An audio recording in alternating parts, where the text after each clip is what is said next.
Welcome to my channel, dear students. I hope all of you are fine and in good health. So, I'm back with your lesson number 10, which was a mild attack of locusts. And as you can see, we have done half of this. So, let's move forward to the remaining half so that we can finish this chapter today. So, let's have a quick review. In this chapter, we have read about a town, about a village in which there are a lot of people who are gathered in a time of an accident when they have an army of insects which are called locust, that have attacked on their fields, on their farmlands, and the people of village as a community are trying to protect and to save their crops and fields from them. And then we have seen some positive qualities of that community when they are trying to help each other. They are trying to create a lot of noise by ringing different instruments. And also, they are helping each other, serving food to each other so that they can be part of the community.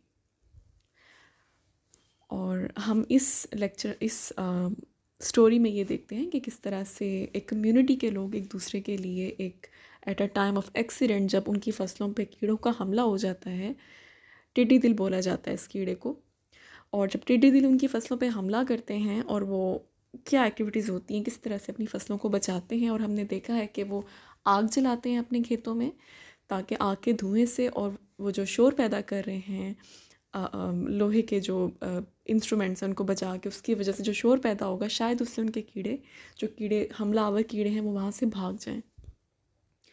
लेकिन नुकसान बढ़ता जा रहा है और इसके साथ साथ लोगों की एफर्ट्स भी बढ़ती जा रही हैं और एक दूसरे के साथ उनकी कोऑपरेशन भी बढ़ती जा रही है। Let's move towards the reading.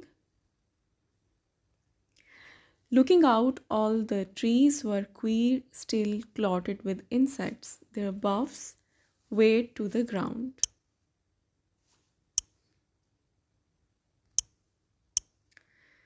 The earth seemed to be moving, locusts crawling everywhere. She could not see the lands at all. So thick was the swarm, जो हमला था कीड़ों का वो इतना थिक था कि हर चीज़ पे, दरख्तों पे, पत्तों पे कीड़े चिपक गए थे।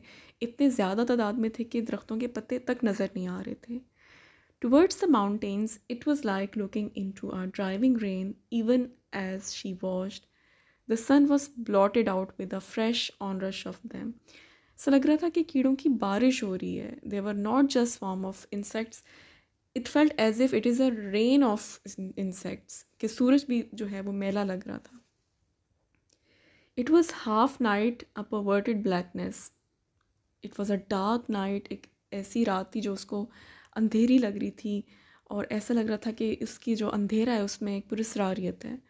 Then came a sharp crack from the bush. एक आवाज़ आती है झाड़ियों से. A branch had snapped off. Then another.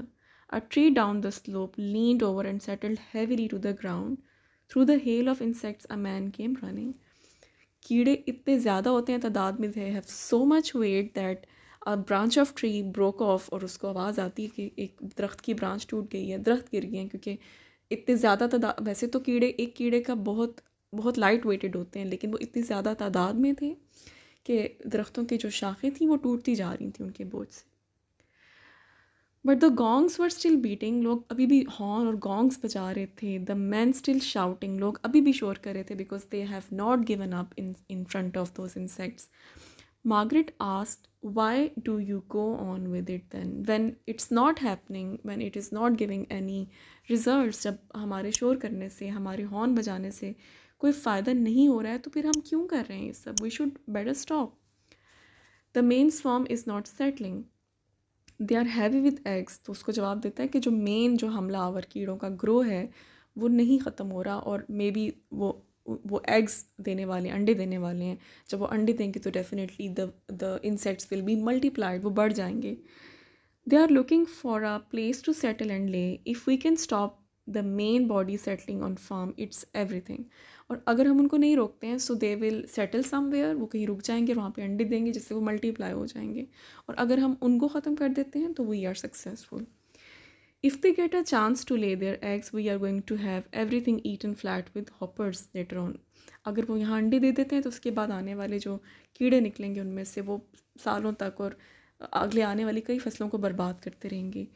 He picked a stray locust off his shirt. उसने अपनी शर्ट से एक कीड़ा उतारा और उसको फेंक दिया अपने अंगूठे से। It was clotted inside with eggs. उसने दिखाया कि वो उसका जो जिस्म था कीड़े का वो अंडों से भरा हुआ था। Imagine that multiplied by millions, just imagine अगर हम इनको ख़त्म नहीं करेंगे तो दे विल बी इन मिलियंस, वो करोड़ों की तादाद में बढ़ते जाएंगे। You ever seen a hopper swarm on the Marsh, अगर तुमने नहीं देखा आज तक इस तरह का जो कीड़ों का हमला है तो you are lucky. Is it very bad, asked Margaret fearfully and old man said emphatically, उसे जोर डालते हुए बोला कि वी आर फिनिश्ड, हम बर्बाद हो चुके हैं। This swarm may pass over but once they have started they will be coming down from the north now and after another, and then there are the hoppers. It might go on for 2 or 3 years. कहते कि एक दफ़ा जब यहाँ पे कीड़ा आ गया है तो वो बार बार आएगा। इनकी जो आर्मी है, इनकी आर्मी बार बार आएगी। जब एक दफ़ा हमला हुआ है तो ये हमला यहाँ पे नहीं रुकेगा, ये हमला जारी रहेगा जब तक कि हमारी फसलें 2-3 साल तक ख़राब नहीं रहती, जब तक इनकी जनरेशन ख़त्म नहीं हो जाती। The main swarm is not settling because they are not removed. So unless और until हम इनको remove नहीं कर देते तो हम इनसे निजात हासिल नहीं कर सकते। For Lord's sake, said Margaret angrily, still half crying, what is here is bad enough, isn't it? कि क्या अब जो हो गया है ये काफ़ी नहीं है जो ये हो जाएगा in future. For although the evening air was no longer black and thick but a clear blue with the patterns of insects whizzing this way, अब जो शाम है उसका अंधेरा थोड़ा कम हो गया था और जो इंसेक्ट्स थे, जो हशरात थे, अभी भी उनकी विजिंग साउंड फील हो रही थी। द ट्रीज, बिल्डिंग्स, बुशेस, दरख्तों को, इमारतों को और ज़मीन को कवर किया हुआ था, पूरी तरह से भरा हुआ था। हर चीज़ के ऊपर उनकी एक तह जम की थी। Was gone under the moving brown masses, और हर चीज़ के ऊपर ब्राउन कलर का या खाकी रंग का एक मवाद चिपका हुआ था जो कीड़े मकोड़े थे। But Margaret preferred not even to think of them. After the midday meal, the men went off to the lands. Everything was to be replanted. With a bit of luck, another swarm would not come traveling down this way. So, सब कुछ ख़त्म होने के बावजूद, the very next day, the people were going to their fields. They were so broken, they were destroyed, but they were not defeated. वो दोबारा से अपने हल उठा के खेतों में चले गए ताकि वहाँ जाकर दोबारा से अपनी फसलें उगाएं। हालांकि उनको पता था कि आगे आने वाली फसलें भी तबाह हो जाएंगी, लेकिन इसके बावजूद वो अपना काम जारी रखे हुए थे। But they hoped it would rain very soon to spring some new grass because the cattle would die otherwise. उनको ये उम्मीद थी कि जल्दी बारिश हो जाएगी और घास उगेगी, क्योंकि उनके पास उनके जानवर भी थे जो घास पे गुजारा करते थे, अदरवाइज़ तो उनके जानवर भी मर जाएंगे। There was not a blade of grass left on the farm, क्योंकि अभी घास का एक जो तिनका होता है वो भी नहीं बचा था, कीड़े मकोड़ों ने सब कुछ खा लिया था। As for Margaret, she was trying to get used to the idea of 3-4 years of locust, क्योंकि मार्गरेट अभी भी ये चीज़ सोच रही थी कि 3-4 साल तक लोकस्ट आते रहेंगे और उनकी फसलों को खाते रहेंगे। Locusts were going to be like a bad weather from now on, always imminent. ये ऐसा लोकस्ट इस तरह से आएंगे जैसे कि बुरा मौसम आता है हर साल। She felt like a survivor after war, उसको ऐसा लग रहा था कि वो जंग में बच जाने वालों में से एक है।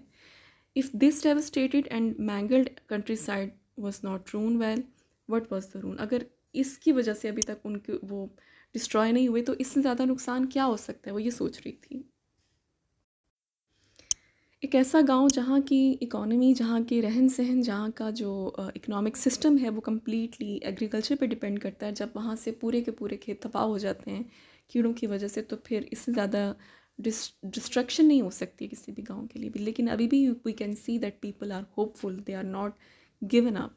But the man ate their supper with good appetites, उन्होंने पेट भर के खाना खाया। It could have been worst was what they said, it could be much worse. Look at the positivity they have. Even at this level of restriction, they are thinking that it would have been even worse. इससे भी बुरा हो सकता था. So we shouldn't lose hope. We should gear up and we should go to our fields and start our farming once again. So that should be the spirit of every damage when you are destroyed. As Hemingway says, a man can be destroyed but he cannot be defeated. एक इंसान तबाह हो सकता है लेकिन वो कभी भी उसको शिकस्त नहीं हो सकती जब तक कि उसके अंदर डिटर्मिनेशन होती है. As long as he has determination, faith in himself, he cannot be defeated, and that is the lesson that we get in this lesson. So that is all for today. We will meet tomorrow. Till then, take care. Allah Hafiz.